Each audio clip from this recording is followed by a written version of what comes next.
mo ye adwuma pa ewo Asante Achimdwa so True Cerebral Junction hope ena mo wonti Master Nsɛm of Nsɛm fitting shop the whole Ashanti region had there we number 1 ka ho adwuma de uni size kra ti nyame won hira one onkwala ne nyina wo titu the man himself edem no ma menche na no pay abidafo transi na NDC for the ba hadi kan pa aha irata atransi bantempa ena MPP for so eba to aso enua Richard Anabasoa papa reaction so atransi no pay ye ba be kan Ghana nsem de bebo mo Ghana enso etu empon ata me mo ache me mo akwaba mejoso apomba ko de obo de na no madaro ma mani ko yie NDC ti ase de bibia e boko what you say reset agenda no eno an eguso ayeye no na ene de meni agi say me share boss ono anka say ne ma no omba ya na omo ho papa om kakra but ene no yese odi sia nko a akwadwane o hede e ko na ese ono na oba na oba ye no ma yi ti no mana kwaba mana kwaba hey atano no obani anopai memo akwaba mejo so brakovi mejili sa pombo ko pa nyame adom me ho ye papa na me kan kire ata se me ma no obie ni hono mu a ohia na osuro no oh ena obie nso ni hono mu a ne trans ya no ho papa no obie aye solid obie a wo ba bia comes well prepared that go we is na kwanzeni na ehwe gusi kunkum me ma no mu ye solid obie me say we have the men eko we ase no na e concede defeat na muka na 9 am ya share white so na muka o the white no we are more prepare go I say go World Cup and Champions League no I victory jersey in the armor so na we have the money it's become complicated. They are solid. They are solid. Very, very, very solid. Michia Omunyina, Michia Party Executives Nafi, Asante Achim's out for you now.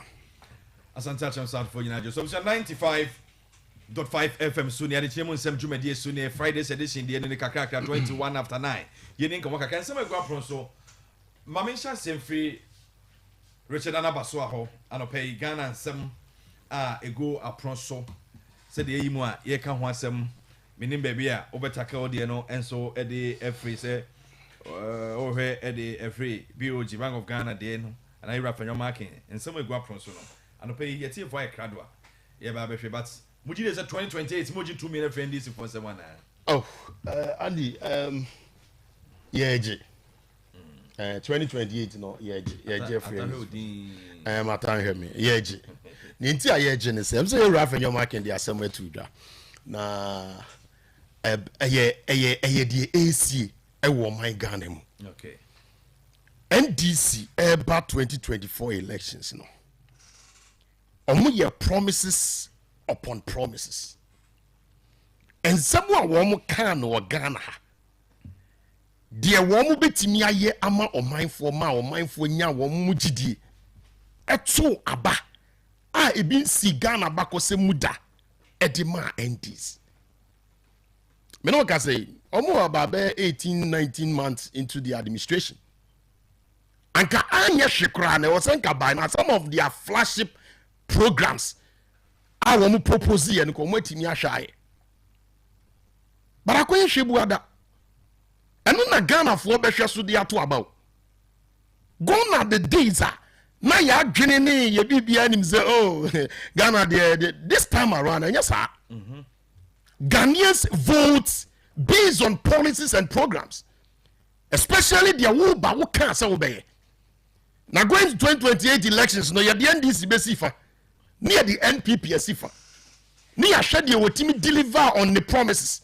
The Obetina Ben was to team ye, and ban on mine at all.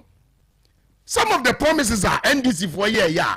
And then me no ka say akoye hwebu ada na say akoye bibi hobia omuntimi hu botona no mfa krane hye me bia de hen oni me anu di adanse yes NDC for ba omo catch Ghana for say adodan kwa akufu ado be fa akoko edi free 470 Ghana cedis o peja mu to 3,100 Ghana cedis NDC catch akoko farmer say nyankopon ya dom na moto abama e ne betena Ghana banwa so a ye be pijam e de free sa 3,000 de akọ 6,000 e bi kura 7,000 o catch ye papa no ye ma minimum cocoa farmers o catch o because o catch Ghana for say NPP for bo o kro no eti cocoa ni bia what in fact me kura na me tiwe kura be NPP ni kura at a point in time I was falling for that because so ma me no papa do cocoa fu na say obi amount 3,131 million na obi say me ba me de wo ko 6,000 7,000 in fact when he budget we NPP ni say dey go be kwa to aba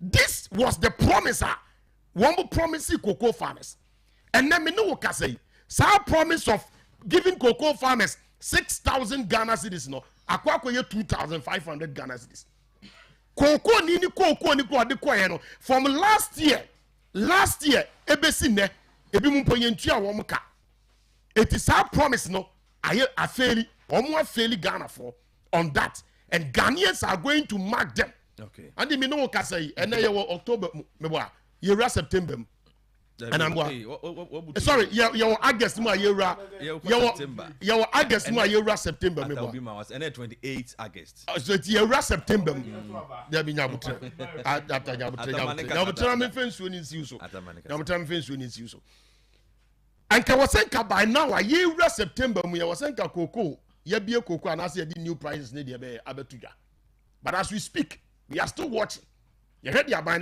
be but Ghanaian cocoa farmers now are not taking anything so omo ntimi ntumu fanko 6,000 at least omo 3,100 ne dey e was buying ntimi dey ko two NDC eba ben one of the campaign promise omo ye ne say Ghana galamsey asai baby ah you know me no Ghana and under your man Penny Mahama galamsey aye pinso baby asai ensuo bia wa Ghana bi asai me pe one single ensuo am say ensuo ba ko pa aka wa Ghana en say ye bosomtwe eno kura na say no mu didi ho na say no mu ti bosomtwe ne ho di bosomtwe ne ho gidigidi pa enya asem ketwa galamsey your man Penny Mahama e kan say wo ba be fight they even told us say wo mu di AI ebe solve galamsey issues and then 3 days your man Penny tenase bills nko a wo asend it to e patcho ye mako 10 e patcho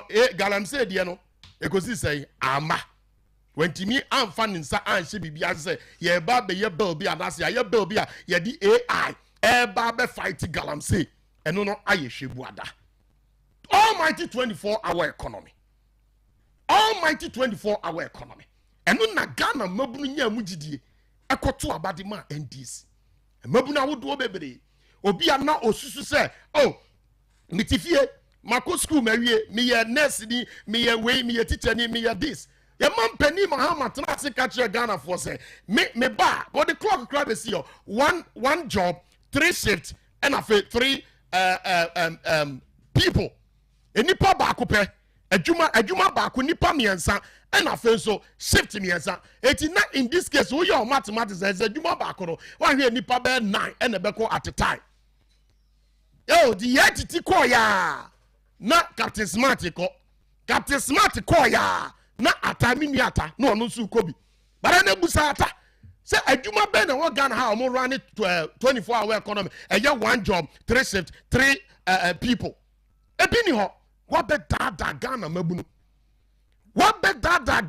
to that extent say even automatic posting NDC for ye de won ye ba automatic posting ebesi na ko design ata ebesi na ko design and a teacher for omo marry mo awie school am so omo portal so mo sanji omo 200 mo ju omo 25 Ghana cedis no omo de akọ obeko portal ne so no obebie portal ni mu no so no ni aka chen say odi ben failed.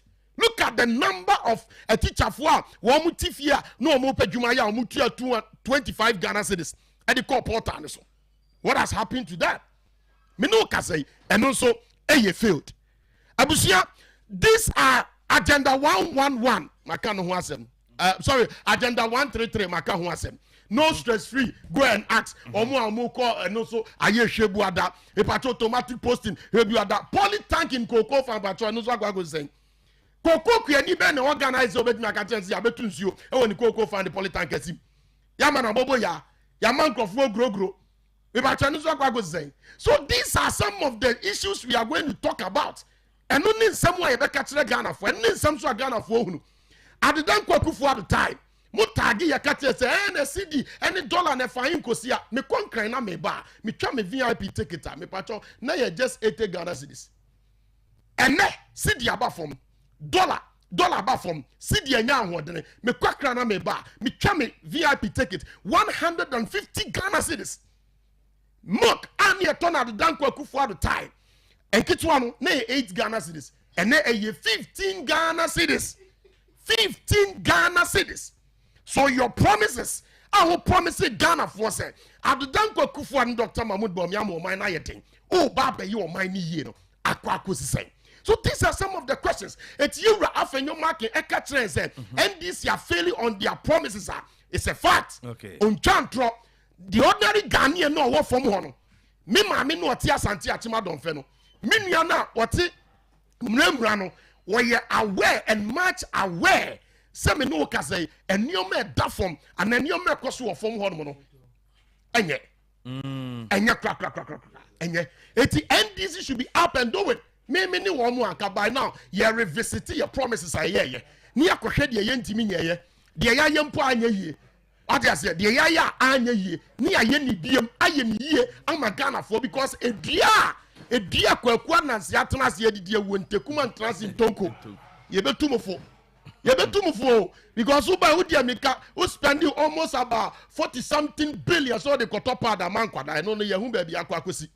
Obia Quacofa almost 9 billion so the quack would be a bedroom. Yes, and to a boa and also Yankwango who the aquacusi. All this money can be channeled into 24-hour economy. 133.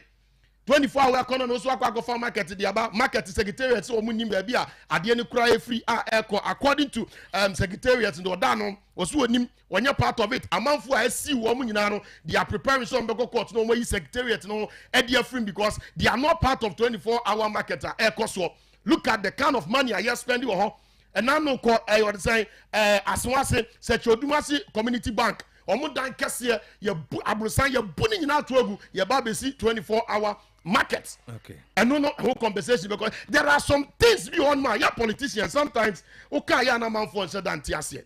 Ade na MPP ye na anyi ya ugina so the born it and ka wo ba be ye better. But then this is doing it worse.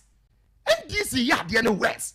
Ye be sere mani diem ye be sere manya do. Me kan me tran kan to say me bon percent this in fail because sa yes na aka no minim de ebesi wom mi wombi mi ma wom mabusuafo wombi eti me mpai won say ye be yen hyehyɛ ya ebe boati mpo wantimi anya ne yie mpo a enye standard a ebetimi aboati mamuni na obi aho ahan no me mpai da and this for a failure on the omo failure totally omo Felipe what the mabubo so yi o di atawa ha on kire me say 24-hour economy omo aye on kire me say polytank aye de kwa kosi cocoa farm na yatutu ebo host wo no on kire me say omo aye omo ka say cocoa for no mba be mo omo 6,000 Ghana cedis and they say 2,500 even up to date they are unable to pay them me no ka say they are unable to pay them and so omo aye na omo aye on kan kire so omo aye.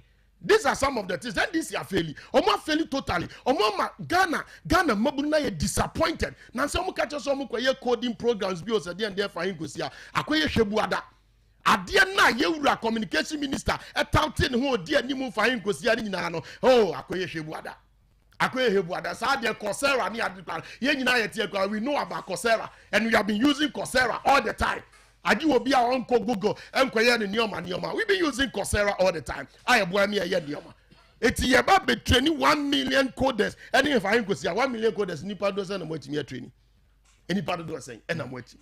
It's Oma Feli Ghana for. Andy, Oma Feli Ghana for. Beda sepa. Misata, Mami Mawa Kwabe Bibuna and Semono. Ira, Richard Anabaso, I really did. Ebrena Kansima do a odia. Andy, me chia tifu nyina na ma chia NDC fo nyina na ma chia mama safo apia. Ene me mama ama Faustina. Na on say boss ba ha owura ha me hu say o she echiya na mu se ntro nkwa na obetwa. Because on say enu amani bi wo ha enya nokre. Men kan ni sa. Intro do ntwa ntro. Wo de me ba say o da bi say enkontobo bebiri wo mu. O she eche na na me hu. Because you know your records no other that Honorable Alexander Afenyo Markin say NDC has failed on its promises. And boss and so making the same allegation. Meboa. Mishano Ghana nyumtuni a friend no and they also a friend no Obapa Christie. Or two nyum bi say Odasani kai wachio. Oh. E duabi mumere na wo hye e na awurade ayo sei say ye nyina ti Ghana ha de be kaya ba bia na NPP di Ghana koduru His Excellency John Dramani Mahama MPP for person omo ye say ye nka ya chi because impenifo say wure fi ukro mu hini aben a wo yira obedwem ye pesi ye be yira nti me be kai me boss oti ha any MPP ni Ghana fo nyina say under His Excellency Nana Addo Dankwa Akufo-Addo tio na Ghana ha woti ha na milk or mention something like milk timi koya kodru 15 cedis and he was aware and 1 gallon etimi kodru 1200 Ghana cedis mbajo oya aware o and 1 gallon e kodru 1200 Ghana cedis more 5 kilos na eshemu 5 no etimi koya kodru 500 cedis near Ghana how me timi medina ha enka se NDC ba ye nyina to heaven but say uti wiase no wan kai de tete atempon ne ye no wan kai wachi no wan kai ukro mu hini aben a obeyira mama Ghana fo nyina remfi na mo me na ada ye ho se MDC ba ye do no ma nya ten MPP abire so eno na me bobo so na sugar me fa ne nko atire sugar ye de gu kokom sugar na sugar koya kodru 9 cedis more 1 cup ukase o to cup na ye 10 cedis ho ne kodru formula 001 ya na ko school data me ni dio wotina sia untutu useme ko wini ba na me ntutu me se 12 bo 11 na ma tutu na ma ko davi 10 cedi enu kura me pacho gobe na ye dinya area socketing boys gobe be ya abo unya gobe ebenya abo na tete gare ni adua na ye di twitwa ye ho kura ni entimi nto ene omo ba be ka jire se NDC afeli ene oba 10 cedi ubetimi edidi 20 cedi ubetimi edidi we nyina yo man His Excellency John Dramani Mahama ehyehe no gusu ehyehe eji MPP vo ebe ka jire se His Excellency John Dramani Mahama failure it is neither here nor there. Okay. Now and Ghana former NDC for 4 years so obobi omo share no omo fani so na ye say His Excellency John Dramani Mahama wa faili and also on failure obefa inflation na say bebre nti ase eye kwan a no ma fa so content me ma me di dwa ama Faustina me nua ba Bridget obini wa omo nyina omo di dwa okokumansi kejetia kantamanto me kwa akoto sugar yes sugar ni 10 million o twa ni won ba ebet makase 15 million okay Akufo-Addo abreso enne employed do ahe me ka se entunu amam speed no ekosei speed na na de tutunu amam no ekosei enyuma egu wo Ghana ha because mebu na omo ye omo adwen so mba bia omo nyuma omo nyina MPP aban gu omo nyuma because inflation kosoro Andy ye be fa dollar timi koya kodru 16 cedis 17 cedis there about nyame na ba mu gede edru 20 cedis His Excellency John Dramani Mahama and dollar that say 11 cedi 20 pesos 11 cedi 20 pesos dollar at 11 cedi 20 pesos Ghana debt to GDP IMF wo be ka jire say adudi abobosia ma eni yemfa so ayenya wo man nim no Ghana debt eni nam 86% to your debt to GDP and eda say Dr. Kesley Atofos in the physical discipline see e share ho so yen spend beyond our means we ni aban amosi enye no we ni aban amosi atoto apansam yet Ghana ha na komodi ni pankora free secondary school education second term of Nana Addo Dankwa Akufo-Addo na nkola ni nya aduani ni buffer stock eko empty na nkola na omko school ayeye eba